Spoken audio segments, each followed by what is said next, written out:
Olá a todos, sejam bem-vindos. Meu nome é Erivelto Tadeu, todos me chamam de Tadeu, eu sou editor do CISO Advisor. Para o bate-papo de hoje, nós convidamos o Paulo Godoy.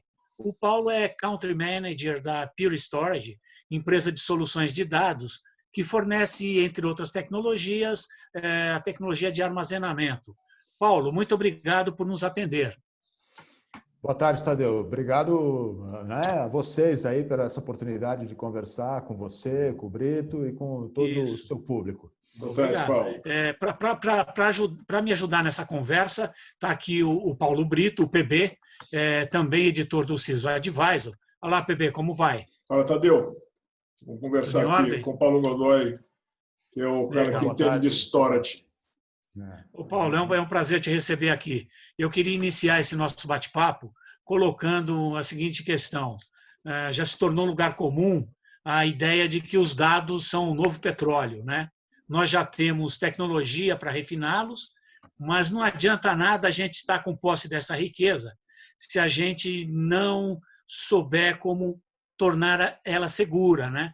O que eu queria saber de você, na sua avaliação, em que situação as empresas brasileiras estão em termos desse armazenamento, dessa segurança desse dado? Legal. Bom, esse é um tema que, né, não só é amplo, como ficou ainda mais urgente aí dentro desse contexto da pandemia, sabe, Tadeu?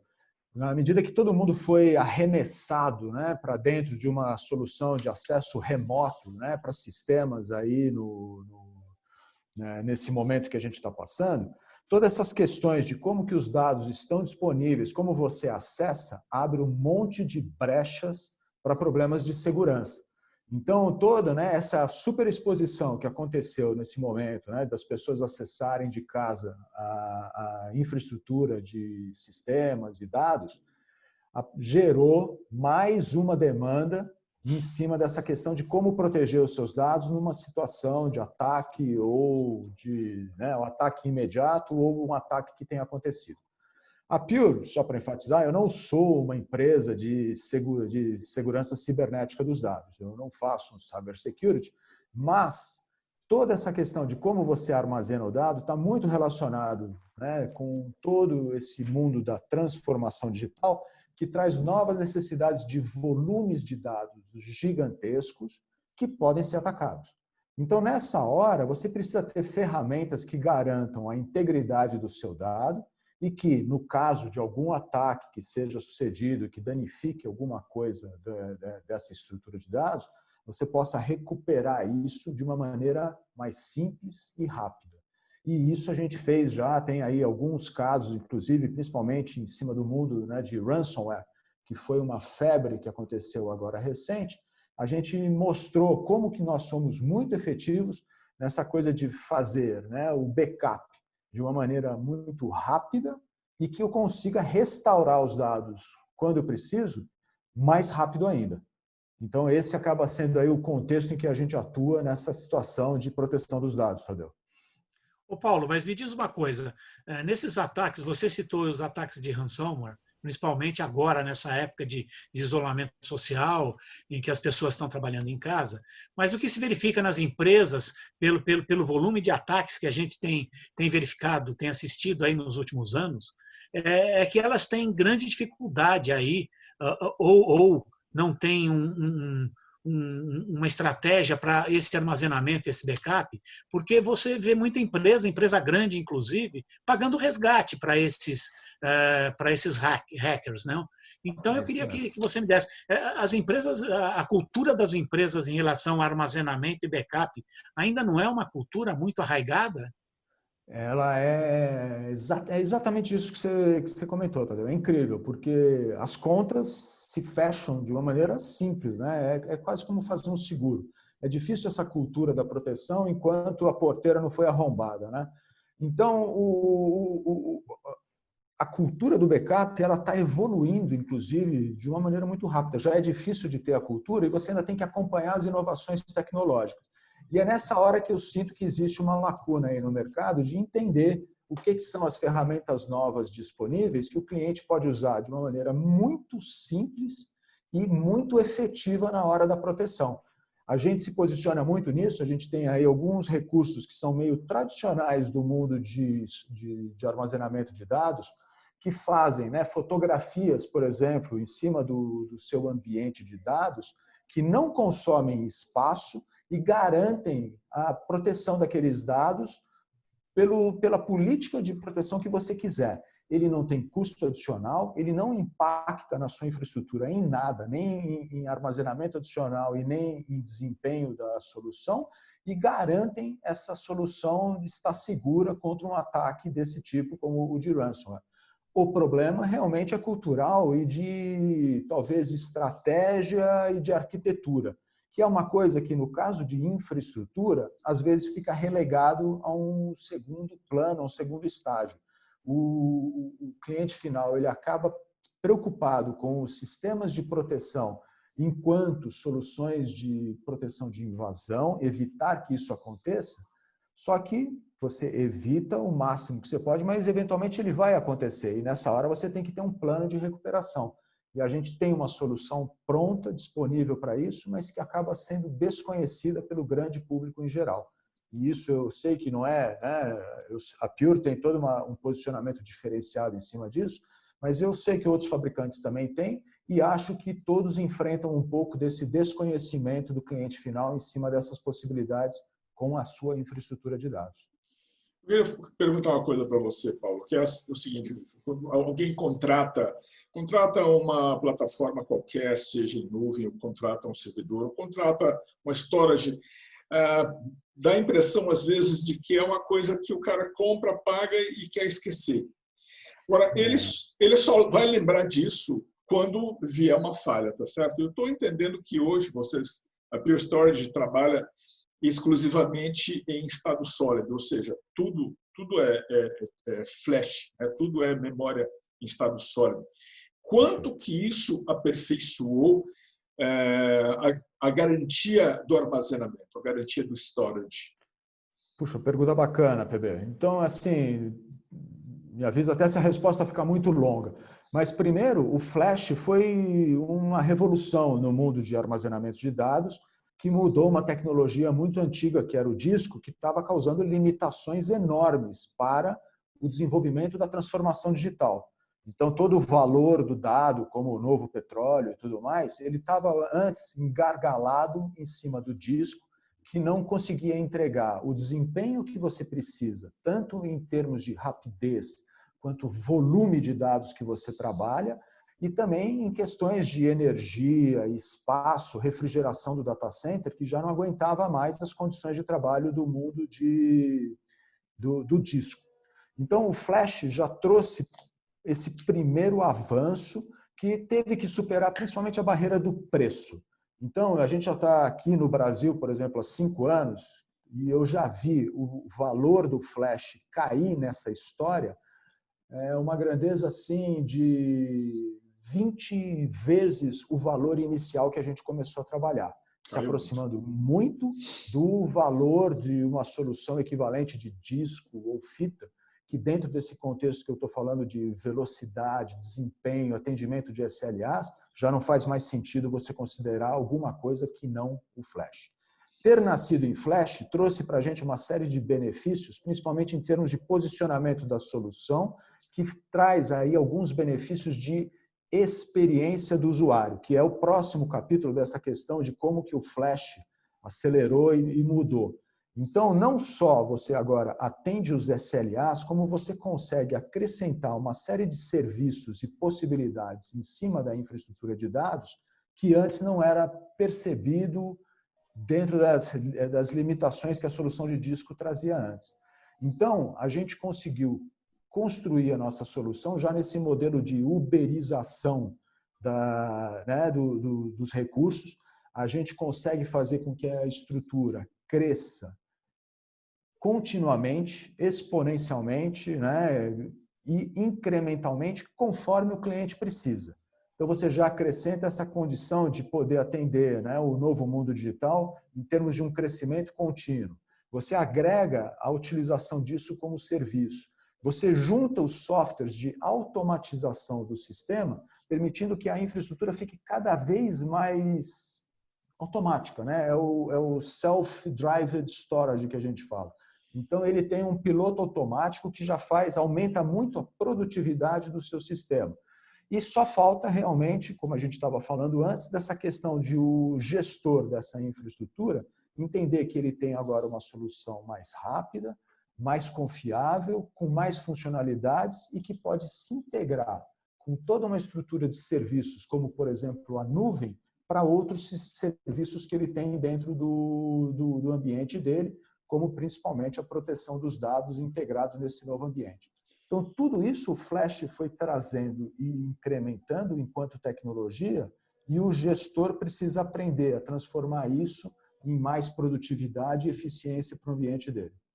Quando você combina todas essas capacidades do Flash, com a baixa latência dele, com a baixa latência de uma tecnologia nova, como o 5G, por exemplo, né? No que isso vai dar? O que isso está trazendo para as digitalizações aí?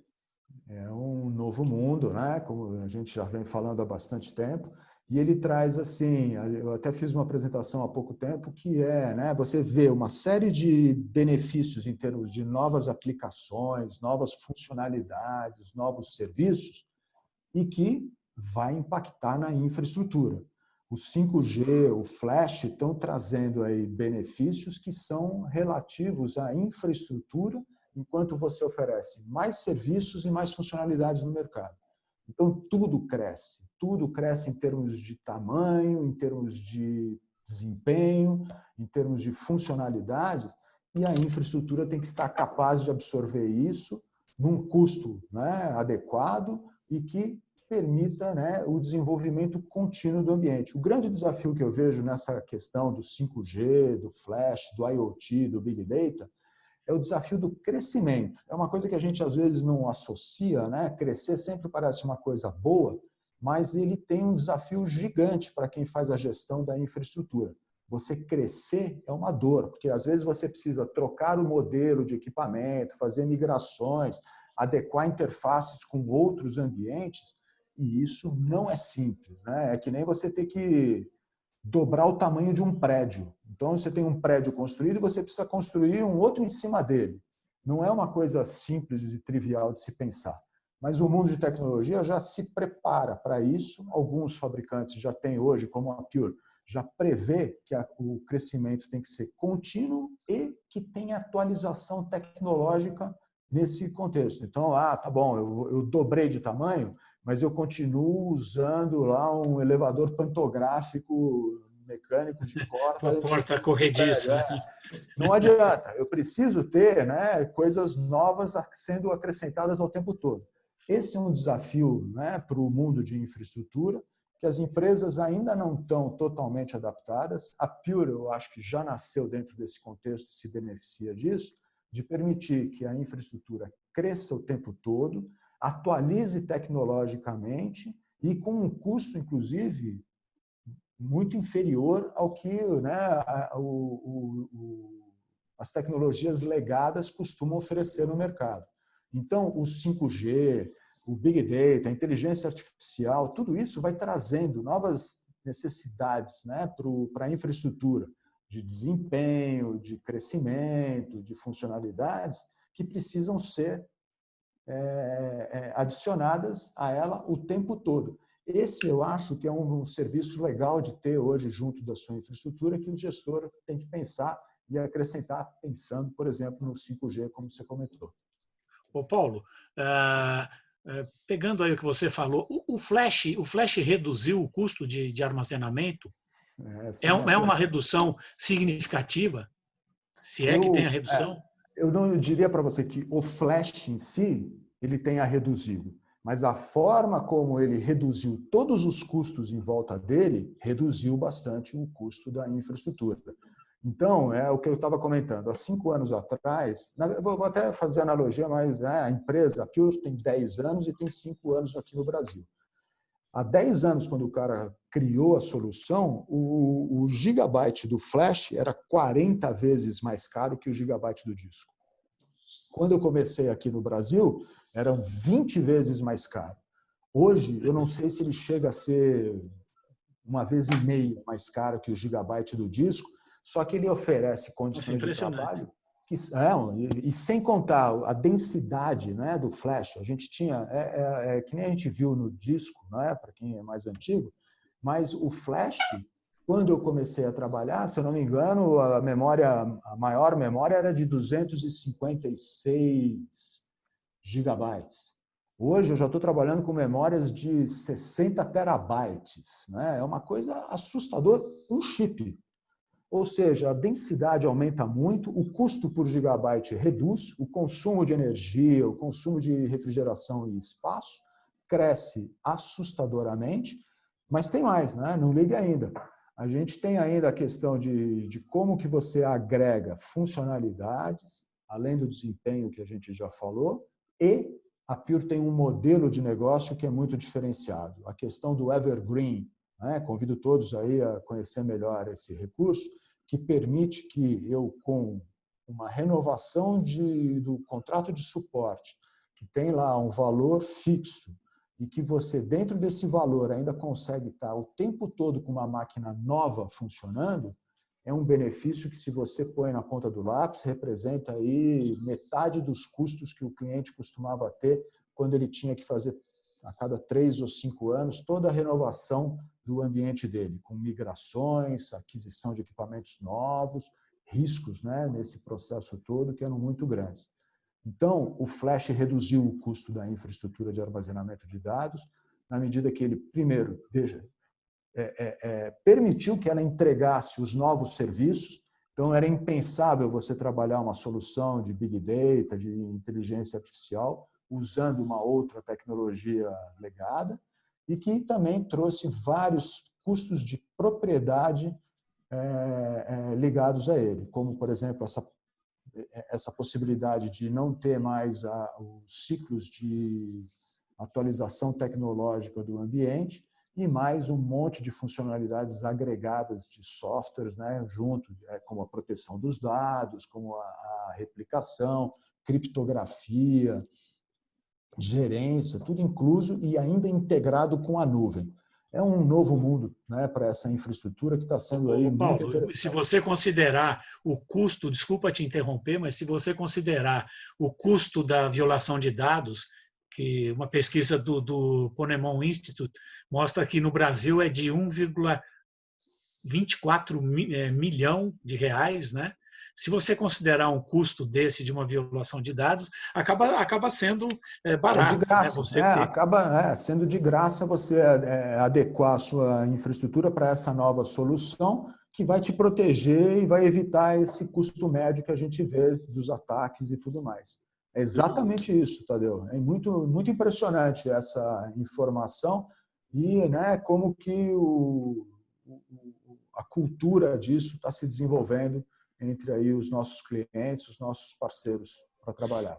Eu ia comentar que eu trabalhei para um banco holandês aqui, trabalhei com o pessoal de TI do banco um tempo, e o diretor lá, é amigo meu até hoje, fala assim, uma vez me contou, assim, olha, hoje eu vou ter que conversar com o meu vice-presidente, que era o financeiro, porque eu tenho que aumentar o storage do banco, eu tenho que aumentar, e eu sei que eu vou sofrer. O cara reclamava, porque era uma grana, mas era uma grana muito grande que ele tinha que negociar, e o cara segurando o orçamento.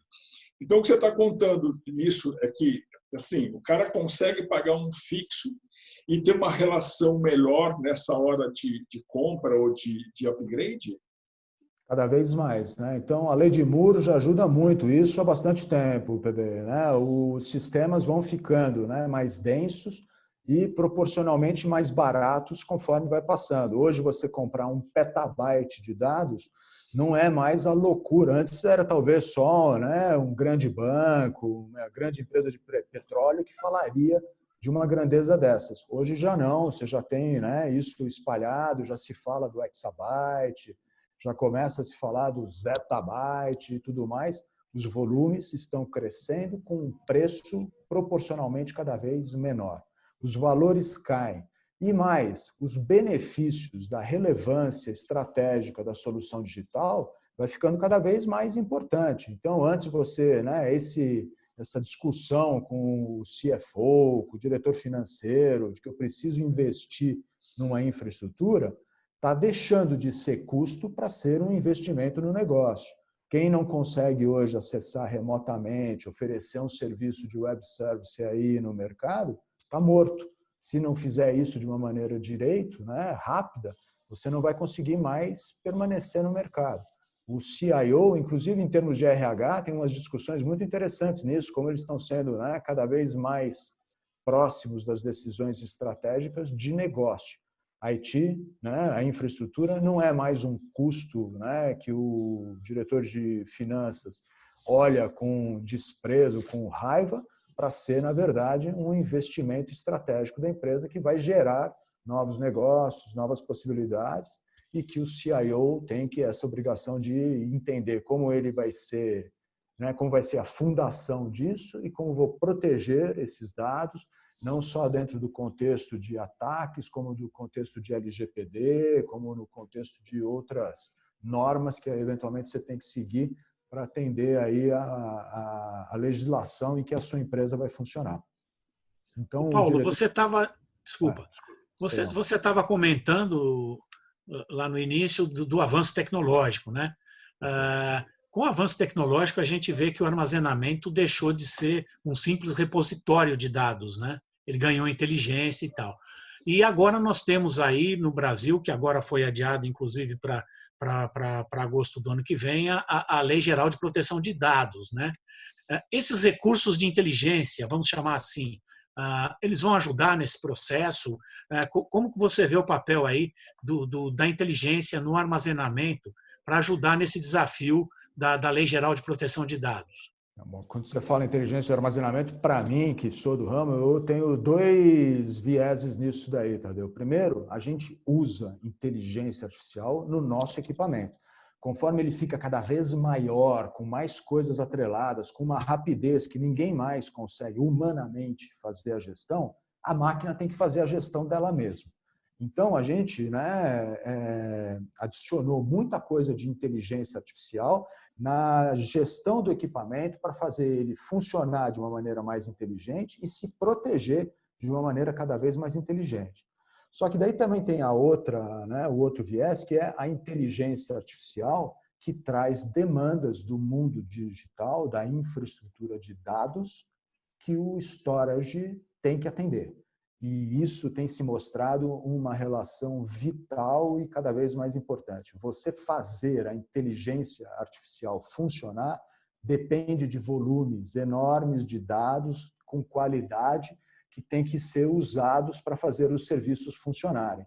Então, isso tem trazido desafios, como eu falei, de crescimento, porque os volumes de dados são muito grandes, de gestão da qualidade desses dados, que traz aí também uma série de desafios para o gestor de infraestrutura para, né, qualificar os dados e fazer eles deixar de ser um dark data para ser um clear data, para ser usado nas aplicações, e que traz benefícios impressionantes aí, desde do segmento de saúde, financeiro, educação, tudo isso que a gente está vendo que está mudando a vida de todos, né, e que o dado vai ser fundamental nisso tudo.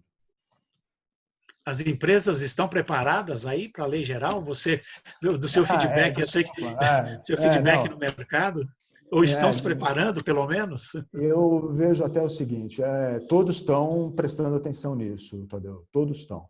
Eu vejo muito LGPD muito parecido com uma analogia com a ISO 9000, como foi para o mundo da indústria há alguns anos atrás.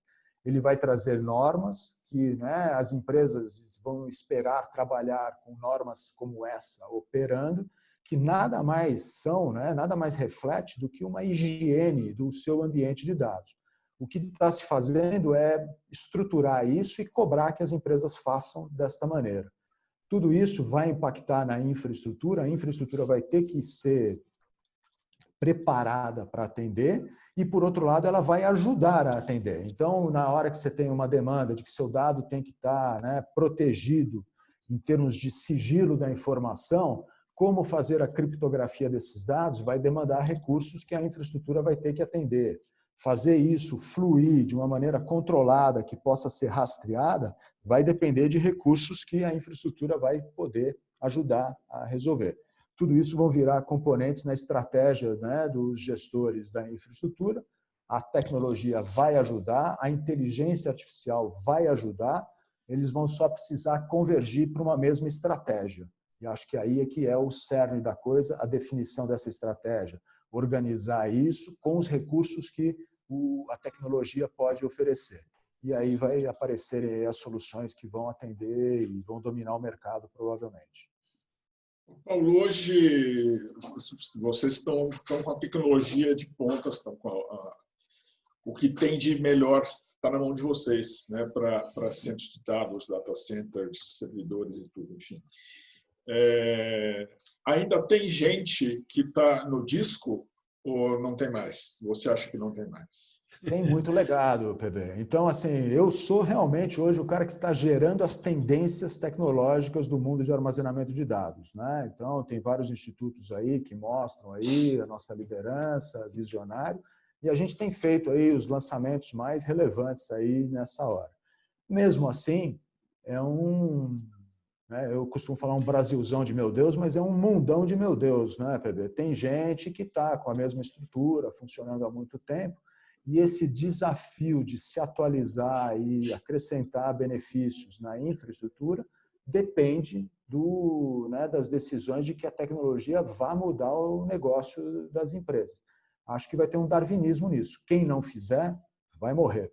E quem fizer bem feito vai se manter e vai ganhar espaço e vai ser mais relevante, mais bem sucedido no mercado. E você, tem gente usando. Falando de darwinismo, assim, dá para você afirmar assim, se o cara vai ser digital, eu fico com a impressão de que não dá para falar em disco mais, não. Já foi a época que você falava, não dá para ter mais um LP, né? Talvez tenha gente que vai ter para matar saudade de alguma coisa que eu nem sei hoje qual que seria. Paulo, mas essa base de disco ainda é grande no Brasil? É muito grande? Eu não sei dizer esse legado, digamos. Mas ele tem volumes que são... É engraçado, entendeu? Porque assim, os volumes eles já vão deixar de ser representativos, tem muita gente com muita máquina, mas é aquela coisa, uma máquina gigante antigamente oferecia alguns terabytes, que hoje eu ofereço na minha menor máquina. Então, você pode ter uma divisão aí de volumes de dados deixando de ser relevante dentro do mundo de disco. Mas ainda existem fazendo, às vezes, alguma função secundária, esperando quebrar para não usar mais, sendo reaproveitado dentro de um contexto de crise, de retração, de investimento e tudo mais. Mas ninguém mais considera hoje, na minha opinião, seriamente adquirir uma máquina nova baseada em disco. Eu acho que só existe alguns legados que ainda estão funcionando, o cara tem até medo de mexer, em função de sistemas antigos que demandariam aí toda uma atualização que a pessoa não está fazendo nesse instante. Mas agora, provavelmente vai ser... Você deve saber que uma das coisas mais chatas que tem na vida da gente é fazer mudança, né? A gente se mudar, né? A gente tem que empacotar tudo e tal, chama o caminhão. Quando um cara desse que está no disco e ele contrata com vocês, você faz a migração do cara assim tranquilamente, porque o cara tem que backupear, tem que se preparar, enfim, tem um protocolo para isso. Como é que você transporta o cara? Eu vou dizer que não é um privilégio meu, todos os fabricantes de storage hoje já têm aí soluções, ou os parceiros associados a nós, que provém, né? Toda a solução de migração, que algumas vezes são até transparentes. Dá para se fazer isso de várias formas, depende aí, é um estudo que você faz e é muito fácil de fazer. Quando você tem que transportar uma aplicação antiga de uma infraestrutura antiga, às vezes são dois problemas. É a aplicação antiga que também vai ter que ser atualizada, que não é um escopo de trabalho do fabricante de storage. O cara vai ter que portar uma aplicação muito antiga que ele tinha trabalhando para uma tecnologia mais moderna e daí transferir os dados daquela tecnologia antiga legada para a tecnologia moderna. São dois estágios, tem muita gente que ainda passa por esse desafio. Mas a parte de migrar os dados de um equipamento antigo para um equipamento novo é muito fácil e dentro da Pure ainda a gente tem ainda uma outra característica que é aquilo de nunca mais Depois que você estiver dentro da PIL, você não precisa mais fazer isso, porque ele vai acontecendo continuamente e totalmente transparente para o cliente. Mas daí é uma particularidade nossa. Beleza, valeu. Muito bom, muito bom. Ô Paulo, olha, eu queria te agradecer muito aí a sua Eu que agradeço, participação. Tadeu. Obrigado você. Foi muito legal, bem esclarecedor. Espero que o nosso telespectador aí aproveite bastante, tem informações riquíssimas aí que você passou para a gente. E fica aberto aí para você fazer algum comentário aí final. Duas coisas então. Primeiro, se alguém ficou com alguma dúvida, quiser algum esclarecimento adicional, por favor, não passa à vontade não, liga para a gente, estamos sempre à disposição. E aí a semana que vem, inclusive, não sei aí a data de publicação, a gente vai ter o nosso evento global que vai apresentar mais algumas novidades aí para o mercado e que ficam todos convidados a participar. Vai ser digital, então vai ser fácil de acompanhar. Você poderia adiantar alguma novidade aí de storage que vem aí? Tem sempre aí alguma novidade aí de tamanhos e velocidades. Tem aí todo um lançamento que a gente estava fazendo de uma versão nova do nosso software e principalmente mostrando aí alguns grandes cases aí que a gente tem feito no mercado. Eu vou deixar um pouquinho de surpresa para as pessoas verem aí durante o evento. É o Legal. Accelerate, né? Accelerate esse ano digital. Tá legal. Legal. Paulo, muito obrigado mais uma vez. Tenha um bom dia. Paulo, obrigado a você. Obrigado a vocês. Obrigado, pessoal. Um grande abraço a todos. Um abraço. Tchau. Até logo.